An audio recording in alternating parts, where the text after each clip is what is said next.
So I'm going to talk about a specific story that I reported. It's about the death of a mentally ill man who was killed in 2015 during a violent clash with correctional officers in a New York State maximum security prison.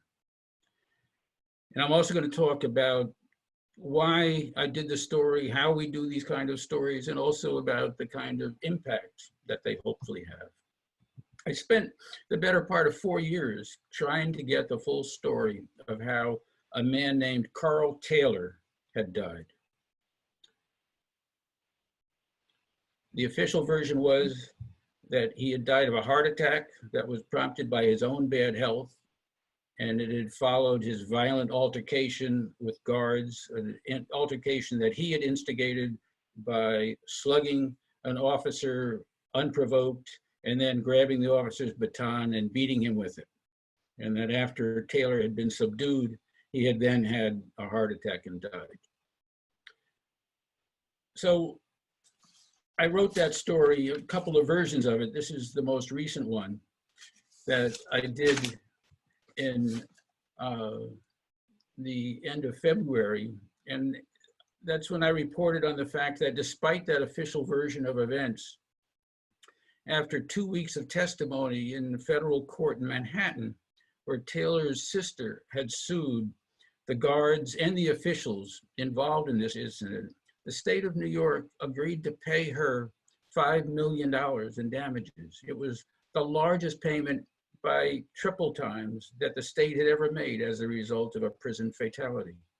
And probably even more notable and more important, certainly to people who are still behind bars, as a result of that settlement, the state agreed to install video cameras and microphones in the hallways at Sullivan, hopefully in a bid to thwart episodes like what happened to Karl Taylor happening again. So I'm going to try to walk you through how that story happened, and I'll show you where I found information and how, thanks to the initial leads that I was able to come up with, the lawyers for Taylor's family were able to use subpoena power, which is something we journalists, of course, don't have, to dig out even more crucial information. I'll also talk about some of the steps I took along the road, including a couple steps that made me a player in the story myself, but steps I thought were essential if justice was going to be done here. And we'll leave some time, as Luciana said at the end, for anybody who wants to question me about that or anything else. So reporting about what happens inside prisons, it probably has to be one of the most difficult challenges that journalists face. They've got high walls, they've got secrecy, there's a fear of retribution on both sides, and there's a quasi-military bureaucracy that basically treats every small transgression as a threat. But the roots of this story began earlier when the Marshall Project was just beginning. They asked me to take a look at what was happening at Attica, which is probably New York's most notorious prison, the site of the 1971 deadly riot. And that story ran in March of 2015. I went up on the Times's website, I think on the Friday before that, and got big play in Sunday. And it had pretty quick impact. The next morning, 3 guards who were the focus of my story pled guilty to the charges against them. The first time any guards had been criminally charged for having beaten an inmate named George Williams so severely that he had to have a plate and pins inserted in his legs. The guards didn't have to go to jail, but they had to resign their jobs. In another important step in that case, the Corrections Commissioner issued the strongest statement that they ever had in terms of what they were going to do, that they would appropriately discipline any security staff who committed misconduct. And I thought, well, that's, taking us along the road as to where we need to go. But 6 weeks later, even worse thing happened. This fellow, that's a picture of Karl Taylor, story broke that he had died following a violent altercation at Sullivan, which is in the Western Catskills. It's another maximum security prison. Nobody was talking about it. The Department of Corrections was tight-lipped. They told me, talk to the state police. State police refused to comment. but I was determined to try to find out what happened, because I had learned in my investigation at Attica that frequently, alas, the stories that the officials offer for these kinds of violent altercations are not the full story by any means. So how to find out? One of the ways I did first was I knew that the guards union, NYSCOBA, the New York State Correctional Officers, PBA, I knew that they were at that time posting on their website every incident where one of their members had been assaulted or claimed to have been assaulted by someone behind bars. And so I went to their website, and yeah, there was this little sort of description from their point of view as to what happened. Again, that an inmate had just turned and punched a correction officer, and when the CO had grabbed a baton to defend himself, the inmate had taken it away and smashed him with it and broken his arm and hit another CO and a third one. And then when he was finally subdued, all the officers were taken to urgent care facilities in a hospital and then sent home. So that was their version. It was missing one particular crucial piece of evidence, obviously, the fact that the man that they'd subdued had died that morning. So most of my information at that point was coming from the prison grapevine, which is not to be underestimated as a source of info. Prisoners talk to each other, they talk to friends, they talk to family, word gets around. And the word from that prison grapevine relayed by people who are active in prison reform issues was a very different one. It was that, in fact, it was an officer named Tucker who had a reputation for violence and for pressing inmates, particularly those who had mental problems, that he had had a fight with this fellow, Karl Taylor, about the fact that Taylor refused to clean his cell. And Taylor had said the reason he wouldn't clean his cell was because during the search, Tucker and other officers had trashed it and made a mess. And that, in fact, it was Tucker, according to the inmates, that struck first, pulling his baton and beating Karl Taylor over the head. And then Taylor had subsequently, he had taken the baton away and struck back. But then he was beaten so badly that he died shortly thereafter. That was the version from the other side of the bars. But how to verify that without some kind of corroboration? So one way, we can find out about anybody who's locked up, in most state prisons. Here in New York, we go to what they have, this inmate lookup thing, which allows you to see, well, who's behind bars and what did they do? And there was Karl Taylor, it gives his department identification number, it gives his race, it gives the time that he was received in 1995, and most important for my purposes, it said the county where he was convicted of a crime, which is Rensselaer, which is up near Albany. And it also gives his crime, first-degree rape, sexual abuse in the first degree, and then another count that he had engendered after being locked up, aggravated harassment of an employee. It also gives his period of confinement. It's a minimum of 27 years and 55 years. And one of the things that struck me when I looked at it was that, look, rape is a terrible crime under any circumstances, but most sentences are far less onerous than this one. Usually about 5 to 10 years, depending, unless he was a repeat offender of some kind, in which case they're longer. But I wondered why was his sentence so lengthy? So dealing with the Department of Corrections is a lot like dealing with One Police Plaza, NYPD. All law enforcement agencies are reluctant to give up information that has to be sort of pulled out of them. But one of the things that the Department of Corrections has, which I found very useful, is just they have directives for everything that happens, and they're posted on their website, and you can go and you can read them. And they have a lengthy one, you can see it's 7 pages long, about what they do in terms of releasing information to the news media. That's not to say they live up to what's in here, and some of the stuff that's in their current directive is inaccurate. But at the same time, it gives you a good sense of what's available. And one of the things that I wanted to know right away, well, what about this guy Tucker that I'm hearing about? Who was he and what was his status? And I asked for it, and Docs pretty promptly responded and sent me the basics that his title was a correctional officer. He had been started with the department in 1988. The same year he'd gone to Sullivan. His base salary was about $71,000, and his status was that he was on workman's compensation since the day that Taylor had died and that fight broke out. One of the things that I always do when I'm writing about a state employee, and I'm trying to find out, is I go to the state controller's office to get a full payroll history. The state controller is, of course, an independent statewide official, and he's often at odds with the governor. And so when gubernatorial agencies are sometimes reluctant to give you as much as you want, if they have it, you can often get it from the state controller. I asked them for the full payroll history for Bruce Tucker, and this is a piece of it. One of the things that interested me was the fact that he had spent his entire career at Sullivan, always as a correction officer. He'd never, usually people, we'd been there for like 25 years at that point. Usually people get bumped up. Either they seek promotion or they get promotion. He was still a correction officer. I thought that was pretty interesting. I also know from doing my Attica digging that when there were allegations that an officer was prone to assaults on inmates, that usually somebody had filed some kind of litigation against him. And indeed, that proved the case. There weren't very many about Tucker, but one of the things that struck me was this one, which popped up as I searched back through the PACER database, and another one which just includes government, a government website that has judicial opinions.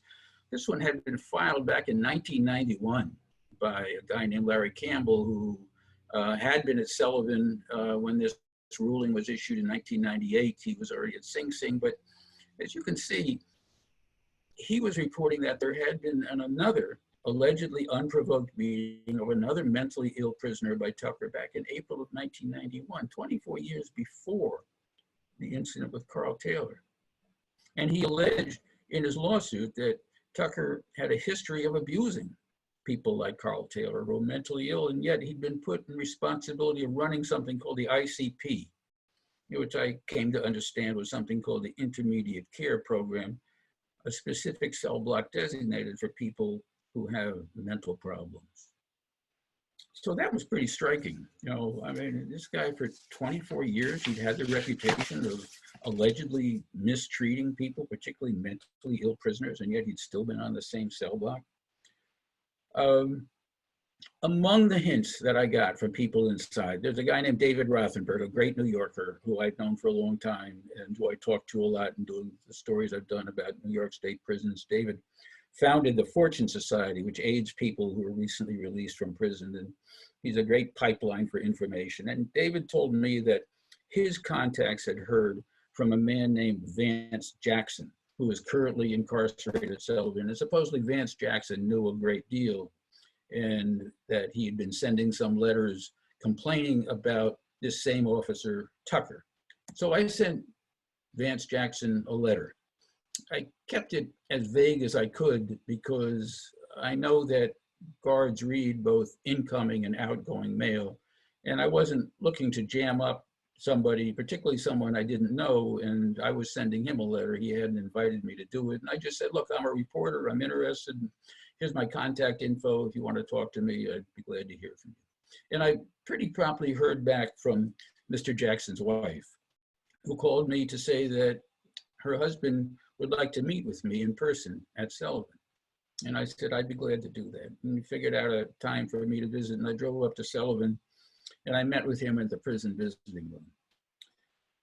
Everything that Mr. Jackson knew about what had happened to Karl Taylor that day was secondhand. He was not on that cell block where it took place, but he knew a lot about Bruce Tucker, the guard, and he gave me some records, including complaints that he had filed himself about Tucker, including this one, which was just, you can see the date on it. It's addressed to the superintendent of Sullivan, April 2nd of 2015. That's just 11 days before Taylor's death. And just a couple of highlights in Vance Jackson's letter. Again, like this is just like 10 or 11 days before this death. He writes that Tucker needs to be stopped before he kills someone. And he went on to describe them as a bomb just waiting to go off, and you have the chance to stop it before it explodes. I thought that was pretty amazing, given the fact that a bomb had gone off. Jackson's grievances, as often happens, look, even though you've got a situation where you have a convicted felon accusing a law enforcement officer of wrongdoing. They don't win most of those arguments. And here's the response that Jackson got, not to that particular one, but to an earlier complaint he'd filed regarding Tucker, that they were denying his allegations, that they were unsubstantiated. That was the end of it. But one of the documents that Vance Jackson gave me was something called this master call-out sheet, which was a roster of everybody in the prison who was incarcerated as to where they were supposed to be on that day, the fatal day, April 13th, 2015, when Karl Taylor died. It was a lengthy document, and one of the things that it had, which was important to me to be able to figure things out, was it not only had what they call their DIN number, that has the year of their incarceration and their prison number, it had their cell number. And here's Karl Taylor down here. He was in something called E North 148. And you can see that, like, all these people in the same cell block, they were all due that morning, the same morning that Karl Taylor died, to see a social worker named Morris to do something called ADL. ADL stood for Assistance to Daily Living. And what that meant was these were other inmates who would come in to help these folks because they were so mentally disabled. They all had trouble doing the basic things they needed to keep themselves together, like take a shower, and to do things like clean their cells. So I took all that information and I made myself a spreadsheet of everybody that I could find who had an EN cell number, and I started writing to them. Sent notes to everybody, and then I tried to figure out what their status was by going back to that Docs inmate locator we were looking at here. And I made a special effort to try to find the people who had been released since the incident. And in some cases, I would call the parole officer to see whether or not those people, I could get them to call me. I didn't have a lot of luck. I did hear back from a couple of people, but they said that they either didn't know anything. All of them who contacted me, they were appalled by what had happened, but they all said that they didn't know anything. Whether or not they were concerned about sharing information, I don't know. But that was basically as far as I could get.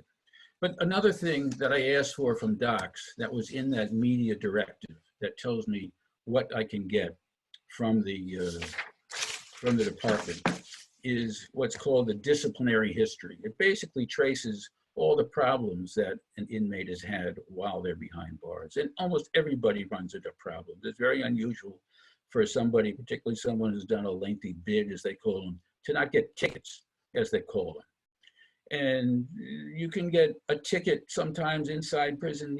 The guard says turn right and you turn left. That can be not heeding a direct order. You can get a ticket for hanging a sheet over your cell bars for privacy. And Karl Taylor's disciplinary record was enormous. It was 10 pages long, and it was filled with incidents like this. This is just a few days before his death, where he was found guilty of having alcohol in his cell. People take grape juice and try to ferment it. Whatever it was, he was found guilty, and they denied him recreation, no packages, couldn't go to the commissary, couldn't have phone for a month. And a couple of years before that, you can see that he had a more serious tier 3 is the top one, and that he was convicted of some kind of violent conduct, harassment, stalking. And his penalty for that one was 8 months of SHU. That's an acronym for Special Housing Unit, which stands for solitary or in prison the box. And as I went through Karl Taylor's disciplinary history, I started counting up all the months that he had spent in SHU. And it totaled 118 months. That's almost 10 years. He'd been in prison for 20 years, so he'd spent half the time that he'd been in prison in solitary. And every expert agrees that even people who are healthy, who suffer prolonged periods of solitary confinement, are disabled by it. So what happens to somebody who's already mentally ill even before they go into solitary, you have to wonder. All of that made me want to know more about exactly what kind of shape Karl Taylor had been in when he went to prison in the first place.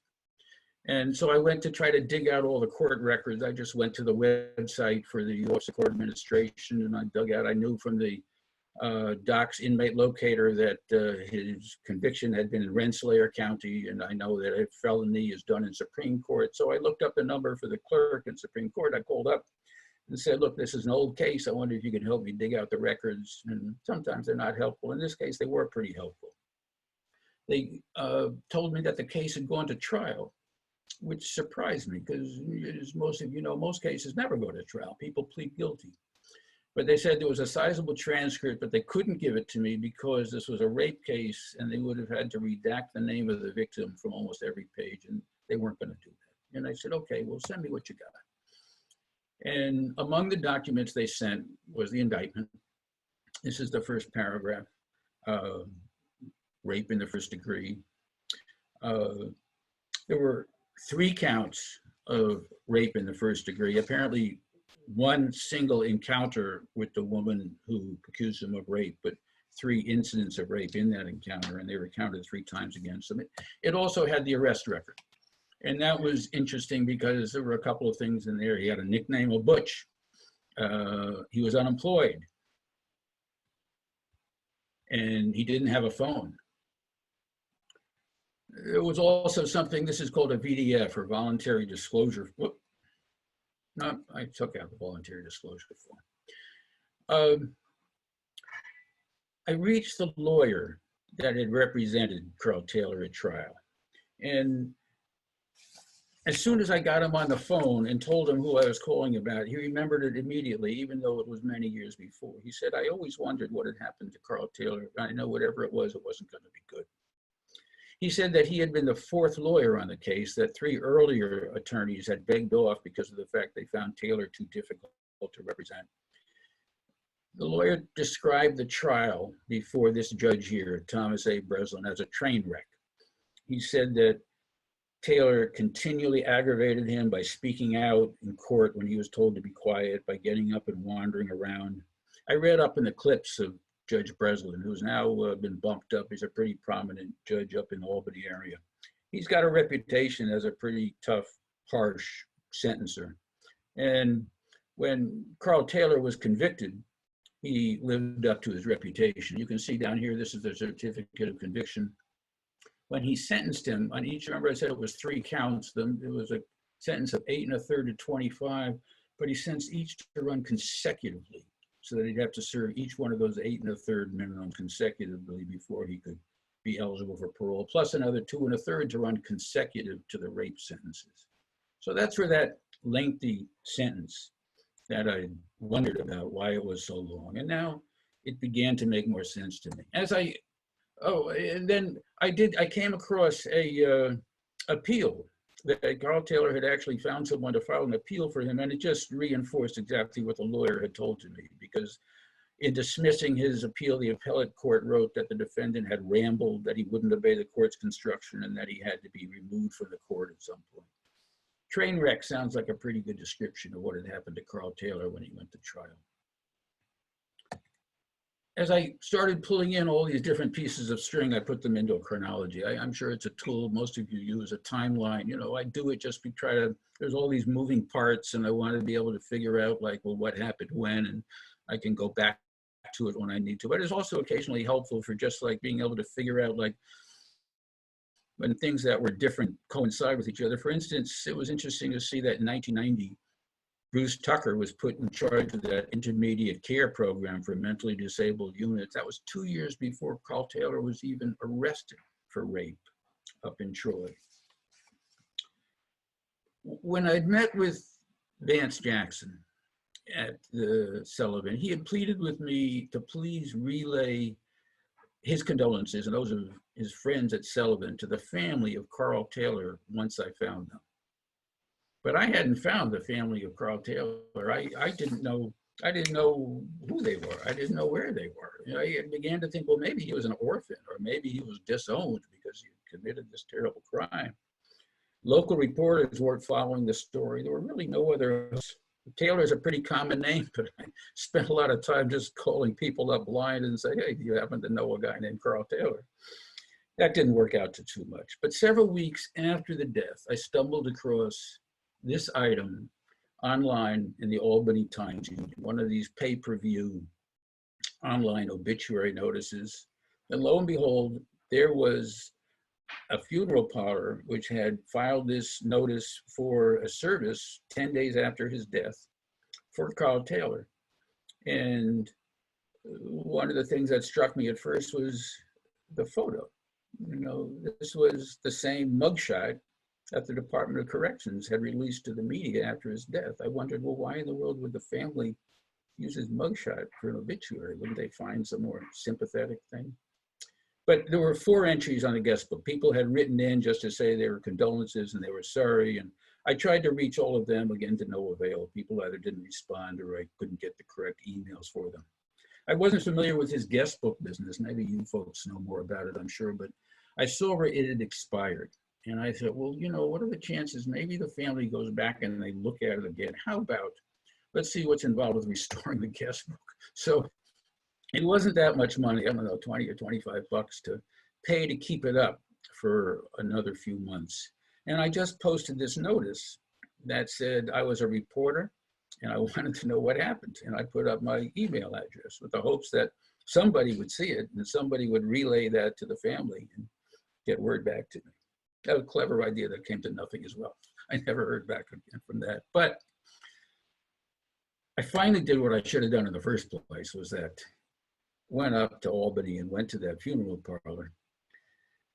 It was a small place in a brick building there on a street not far from the state capitol in a very poor neighborhood. It advertised itself on a website as the largest African-American funeral home in the Northeast. The funeral director wasn't there, but an assistant told me, yeah, he remembered Karl Taylor's funeral.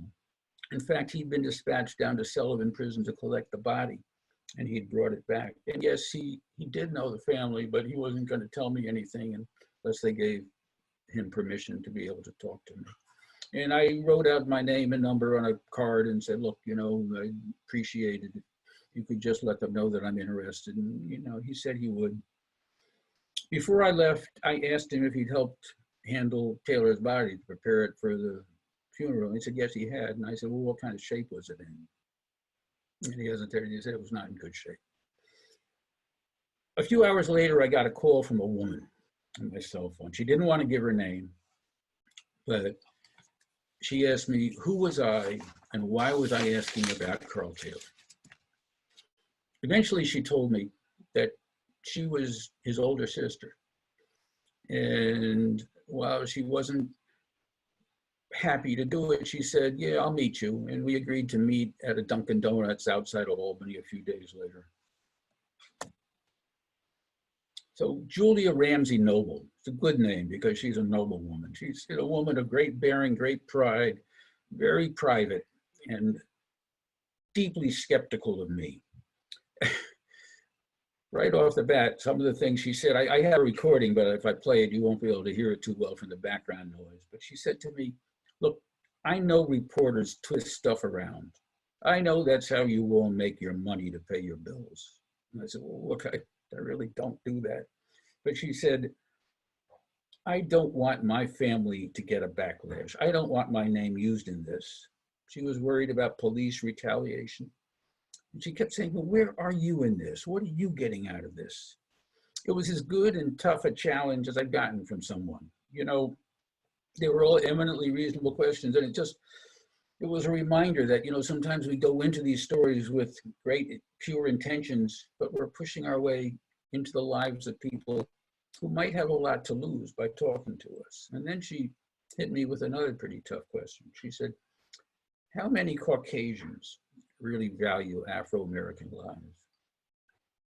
And I said, well, I did. And I wanted to find out what had happened to him. And eventually we started having a conversation and she told me about what had happened. She said that she couldn't get any information out of the prison. They had called her to say that her brother was dead. When she asked what happened, they said he went code blue.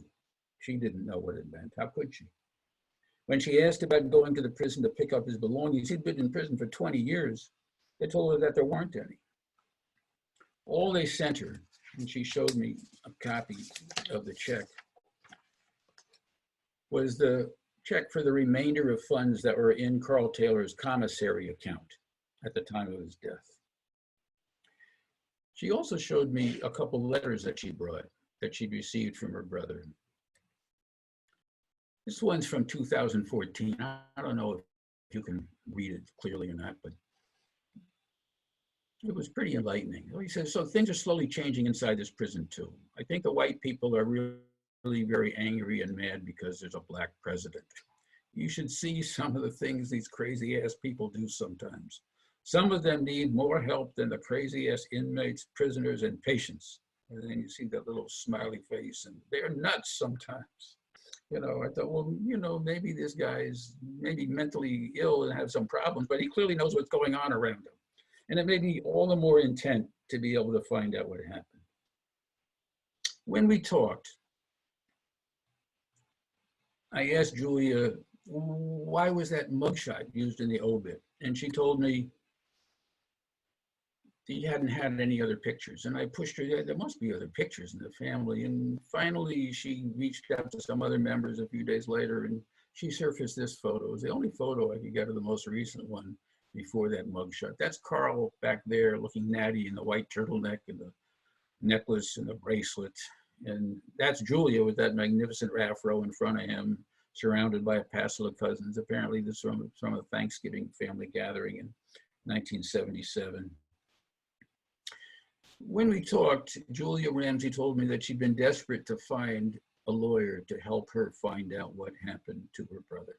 And she hadn't been able to get anyone to help. She said, I'm going to keep trying. I said, well, I'm going to keep trying too. And then I said, look, if you want to talk to someone who is pretty familiar with his territory, I could give her your number if you want. And she said she'd appreciate that. So I gave her the number of Sophia Elijah, a magnificent woman who at the time was the director of the New York Correctional Association, which monitors state prisons, and who has since founded her own organization, Alliance of Families for Justice, which represents people like Julia Ramsey. And Sophia, in turn, was able to connect Julia Ramsey with a pretty prominent law firm called Patterson, Belknap, Webb, and Tyler. And their couple of partners and an associate agreed to take on her case pro bono. So let me just make a short detour here, because clearly my act of connecting Julia Ramsey with the people who would take up her case was an intervention in the story. And that's the kind of things that rightfully make editors uneasy. We're supposed to report on what we find. We're not supposed to directly involve ourselves. But I wasn't sure that I could have done anything different. So just to try to, you know, wrestle with it for a moment, we don't often look at codes of ethics, but this is one from the Society of Professional Journalists. And I think I agree with their most prominent finding that our primary obligation is to serve the public, and we should avoid conflicts of interest, even perceived conflicts of interest. But the remedy is to disclose them, to let readers know if we have stepped into our story in some way. That helps at least people to figure out what role that you've played.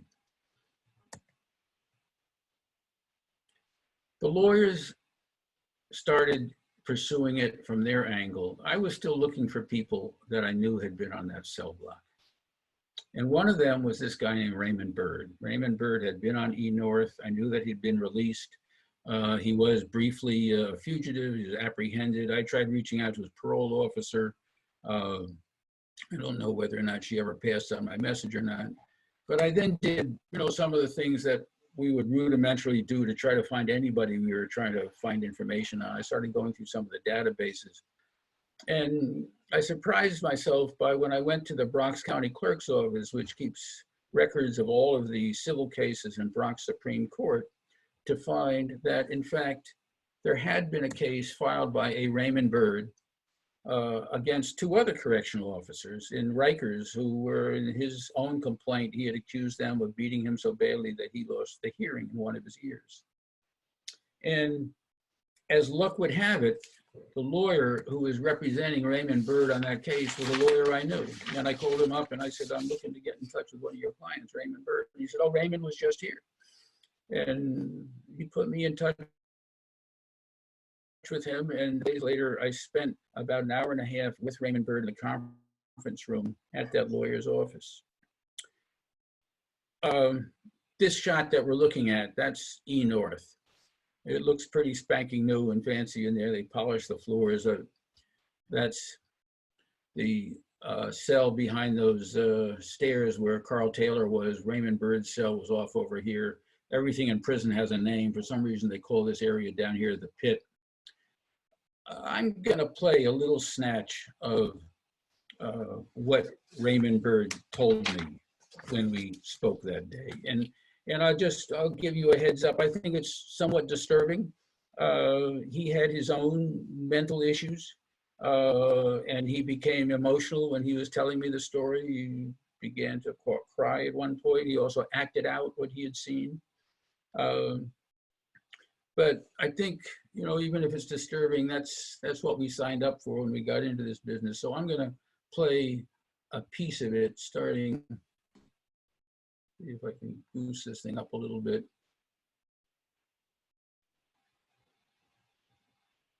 I seen him hit him again. Then I seen him hit him again. He was hitting him in the top of his head and in the side of his head, just kept hitting him because the guy was walking. He was walking, trying to get out. He was trying to get away from Tucker out the gate. That's where he was trying to go because he wanted to get out of there. Was Tucker the only officer you could see at that point? Yeah, no. I could see the other two officers. They were just standing there. They were just standing there, letting Tucker do what he was doing. Okay. You understand? Because that's what Tucker do. You understand? Because Tucker was he was a senior officer. Understood. You understand? So then Mr. Taylor, he's trying to cover up. What was he doing? No. So he got so frustrated.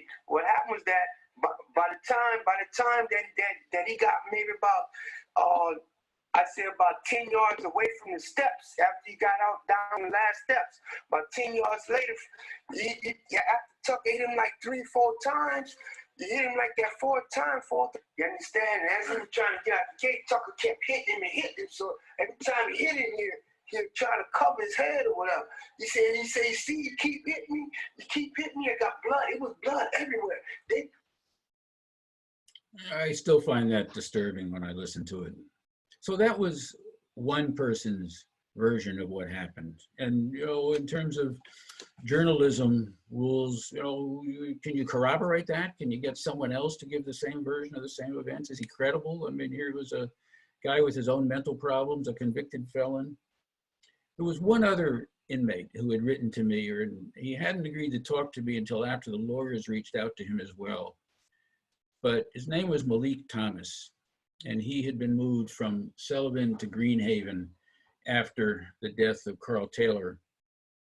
And I went to see Malik Thomas, who knew Karl Taylor pretty good. They had actually served time at Great Meadow, another prison before then.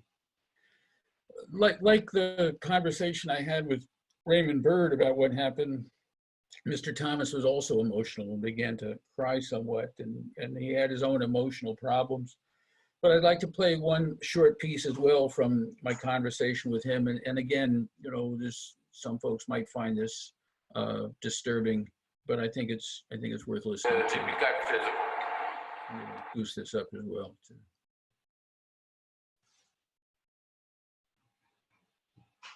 For a doctor and someone in charge of the MA2 program to give him assistance. He was being threatened, and the officer repeatedly reiterated to him, "You're gonna have fucking problems." And then what happened? Then when Mr. Taylor went to he turned his back, and he went to go upstairs. The officer drew his club, and repeatedly struck Mr. Taylor to the head. Did you see that? Yes, I did. Did you hear it? Yes, I did. Was it? Did you get someone in the head? Did it make a sound? It was a very, very loud sound, like the cracking of a bat on a hard door. Had you heard that sound before? Yes. I don't know how well you heard that, but I found that sign to be pretty telling. Later that year, December, the Sullivan County District Attorney, who had not returned any of my calls at this point, issued a press release saying that he had taken the case to a grand jury and that there was going to be no action taken, that the grand jury had determined that the officers had acted in self-defense, and that the version of events that he gave was pretty closely mirrored by what the officers had said way back in April when they posted that description on the union website, that Taylor, unprovoked and without warning, had punched CO Tucker in the face. And also that the cause of death, again, was this cardiac arrhythmia, which is pretty close to being a heart attack, as we would say in layman's terms. And that resulted from his own hypertension following this physical altercation. That was pretty much it in terms of law enforcement. They were done with the case. They had, taken it to the grand jury. They had reported out no true bill. There were a couple of stories in the local press. Again, no charges found. So at that point, it wasn't clear exactly where things were going to go. The lawyers from Patterson Belknap were working to try to put together, here they are. These are the three attorneys who worked most closely on the case. And I went and I met with them, and I gave them everything I had. I gave them the Vance Jackson letter. I gave them that roster I put together from the call-out sheet with everybody's cell number on it. I showed them the old cases that I'd managed to come up with that showed that 24 years before this, that Tucker had been accused of having beaten another mentally ill inmate on the same cell block. And probably most crucially, I put them in touch with Raymond Burke, who was an eyewitness to what had happened. So that's a bit of a crapshoot. I'm sure most of you know from dealing with lawyers that it's often a one-way street. They're happy to take what you've got, but they're often loath to share anything back because their first priority is to win their case and protect their client. These guys, they were as good as the word, and as they received records, they shared them with me. A few months after they were retained, in the spring of 2016, they filed a complaint in federal court in Manhattan against naming the superintendent of the facility, the deputy, Tucker, and several other officers that they knew. They detailed everything that they had found. The state attorney general moved for dismissal. The judge refused to grant dismissal and gave the lawyers permission to be able to move ahead with discovery and depositions. And so as they went down their track, I tried to go down a slightly different track to try to put everything in a broader perspective. I wanted to know how many people were like Karl Taylor in prison. And there was this one study that docs had done just to describe the number of people who are severely or seriously mentally ill incarcerated in New York's prisons. And as of 2013, there were over 2,000 of them. The number had grown exponentially over the years as they'd closed down the local homes for people who were mentally ill. Many of those people had ended up inside prison. Karl Taylor was probably one of them. I also tried to start going to people who would help me understand and put it in perspective. One of them was Jack Beck, a guy who for 40 years had been visiting prisons in New York. He worked for the state legislature. He also had worked for the Correctional Association, and he was a terrific help in my Attica story, and he helped me. He looked through the records that I'd accumulated about Karl Taylor, and he sort of had this great phrase. He said Taylor was a throwaway prisoner, meaning, I guess, somebody who nobody had any use for. And he described them as people like him were people who require extraordinary patience and perspective. And he added that this is the worst place to put volatile staff. Another guy I talked to was a former commissioner of the State Department of Corrections, Brian Fisher, and it was on his watch when he was commissioner that the number of mentally ill really started exploding. And Brian didn't pull any punches. He said, look, we're not designed for it. And then he had this sort of great scenario. I said, a guy who acts out, do we know what to do? If he's hearing voices, along comes a guard and gives him an order. Which voice does he listen to first? The one in his head or the one on the other side of the bars. And you can tell from looking at Karl Taylor's disciplinary record that he often apparently was listening to the one in his head. I also found a former superintendent from Sullivan, a guy named James Walsh, and he knew Tucker. And he acknowledged that, yes, Officer Tucker had been involved in more what they call uses of force than other officers. And he said that Tucker knew that he was being looked at more closely and he was upset by it. He said that Tucker believed he was a good, dedicated officer who did things the way they were supposed to be done. And that was something almost everybody who was involved in this case from the correctional side said over and over again, that Bruce Tucker was a guy who did things by the book. But as the lawyers started subpoenaing records and getting records of what have, the picture that came back was that, in fact, this Officer Tucker in particular had been running into these problems so frequently that even right before this is an investigation that was done by a lieutenant into an incident on April 1st, 2015. And it's just 12 days before Taylor's death. And it involved an inmate who said that Tucker had told him to go up against the wall for a pat frisk, and that after he complied, he claimed that Tucker had struck him and kicked him, dragged him to the floor and punched him. So this lieutenant was investigated it. He went and talked to a number of inmates. Interestingly, he reported back that even though Officer Tucker had stated in his use of force memo that he'd been struck on the left side of the face, the lieutenant could find no inmates who could verify that the inmate even came off the wall and struck this officer. So I said that Docs has kind of a military chain of command. This report got passed up to Albany. And so we're moving a little bit closer now to the date when Taylor's death. April 3rd, there was an assistant commissioner up in Albany named Griffin, who actually had worked at Sullivan and was familiar with Officer Tucker. And when he saw the latest incident, he wrote back and said, well, how many has Tucker been involved in over the last couple of years? And so they had the superintendent at Sullivan just go through the records and put together all those U of F stands for use of force.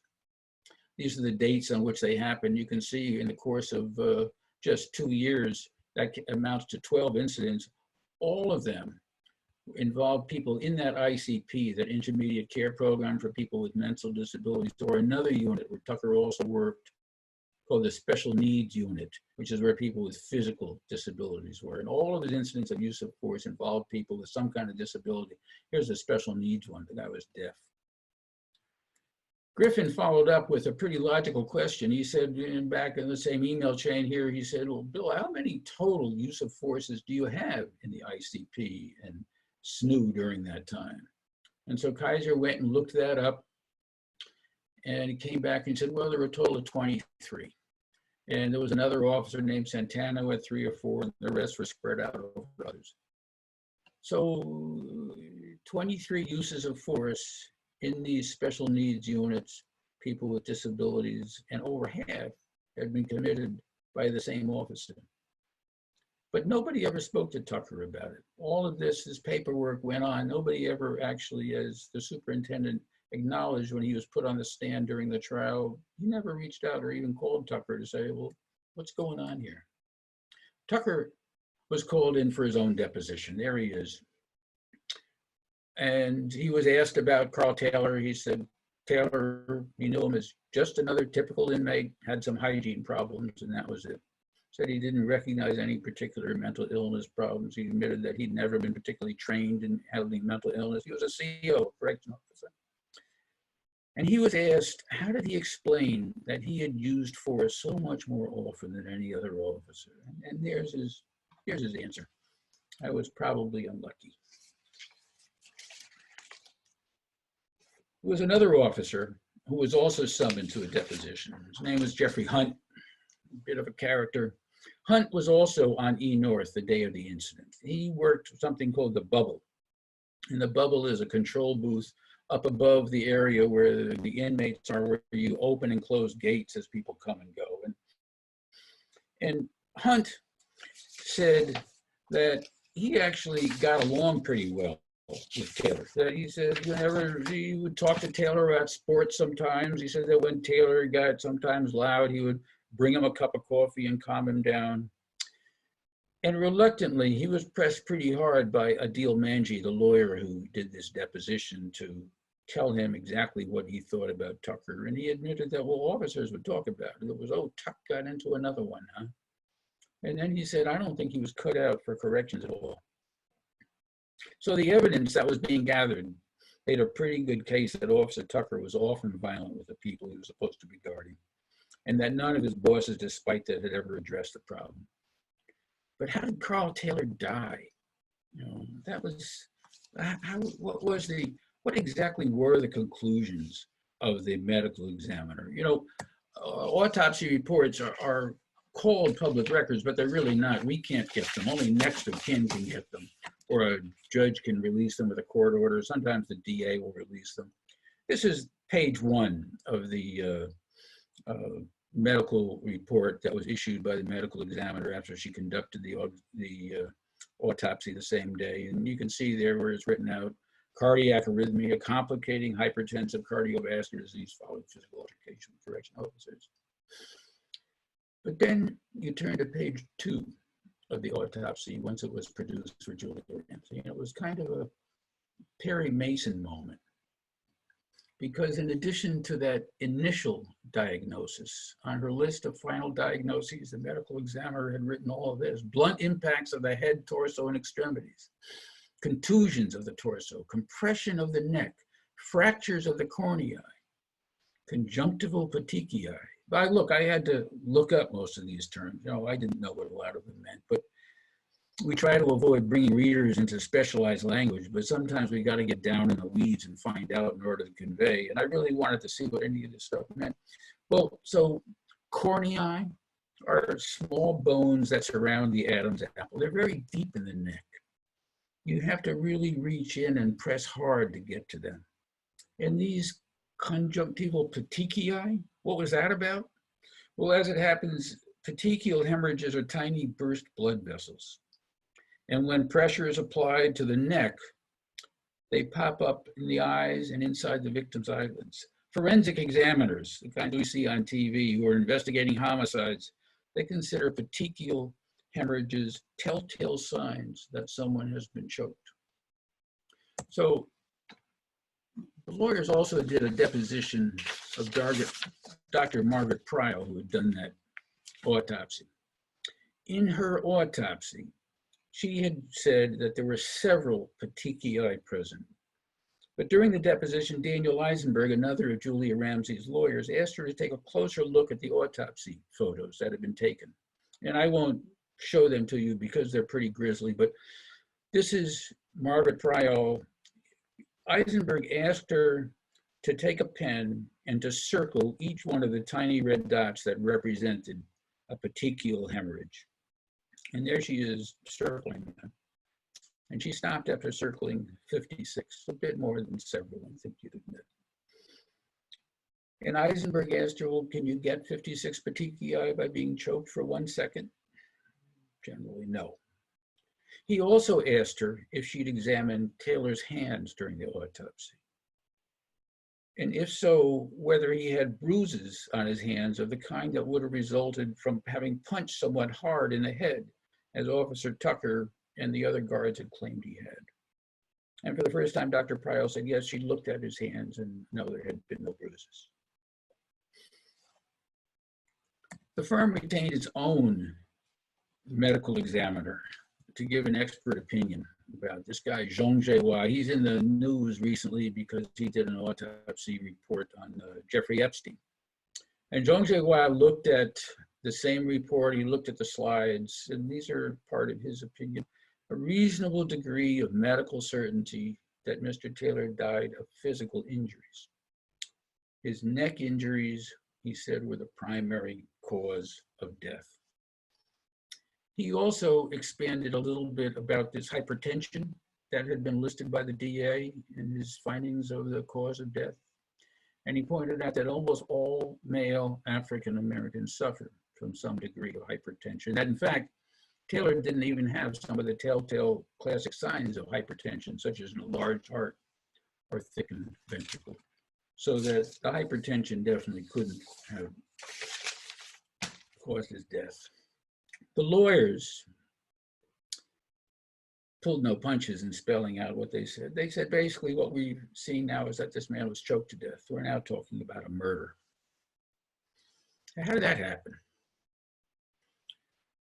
Everybody who was witnessed, Raymond Burke, Malik Thomas, even the guard defendants themselves, everybody agreed that when Karl Taylor was subdued, that he left the E North cell block under his own power. He was handcuffed, he was escorted by a squadron of officers down these halls. There's a long series of halls that lead to the infirmary. And when he left, he was walking. But when he got to the end of those halls and got to the infirmary, he was being carried spread-eagled, one guard on each leg, one guard on each arm, face down. And in the infirmary, the nurses who testified in the case said that as soon as they examined him, they could not find a pulse. And they worked to revive him, but he was declared dead at 9:30 a.m. So when Jeffrey Hunt, that other officer who had sort of told a tale out of school earlier about Bruce Tucker, the lawyers pressed him as well about, well, what do you think happened there? And Hunt said it was what he called a tune-up, kind of a street term, right? And the lawyers said, is that a metaphor for a beating? Yeah. Why do they beat inmates in the hallways? And Hunt says, well, you know, an officer gets assaulted, it's payback time to the inmate that did it. In November of 2018, I finally published a story about what had happened to Karl Taylor. I ran in the Atlantic and the Marshall Project. I tried to put it in the broader context of people like him who were suffering from mental illness behind bars. I tried to look at some of the underlying questions. How did it happen that a guy like him who clearly couldn't understand the difference between turning left and turning right would be inside a place where a military structure was going to punish him every time he broke the rules? How did it happen that an officer would be on a cell block housing people who have mental illness with no training in it, with years of experience, and yet not get any assistance or ever be reprimanded for the incidents that had taken place? And how did it happen that he had that big, long wooden stick that could be turned into a deadly weapon? And why in the world would you become so furious with someone who is mentally ill about not cleaning their cell that would lead to that kind of altercation? I expected the state attorney general, who represents the defendants in these kinds of cases, to settle.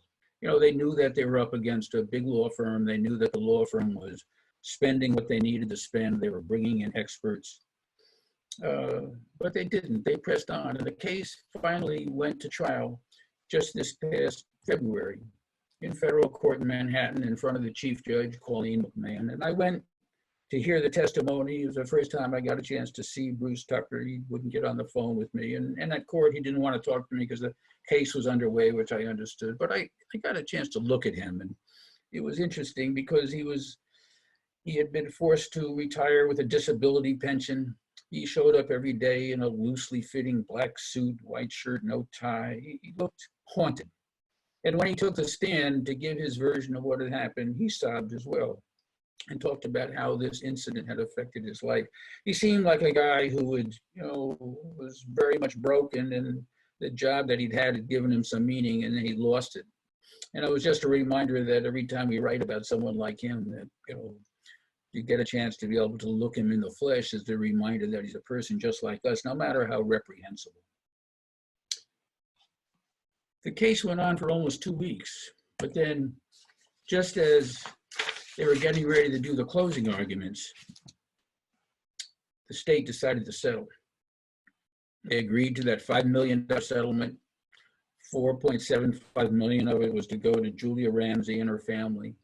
$250,000 went to Patterson Belknap to reimburse the firm for its expenses. They took no attorney's fees, even though they had all these partners and associates working on it for several years. As I said at the start, this was the largest sum ever awarded in the case of a prison fatality.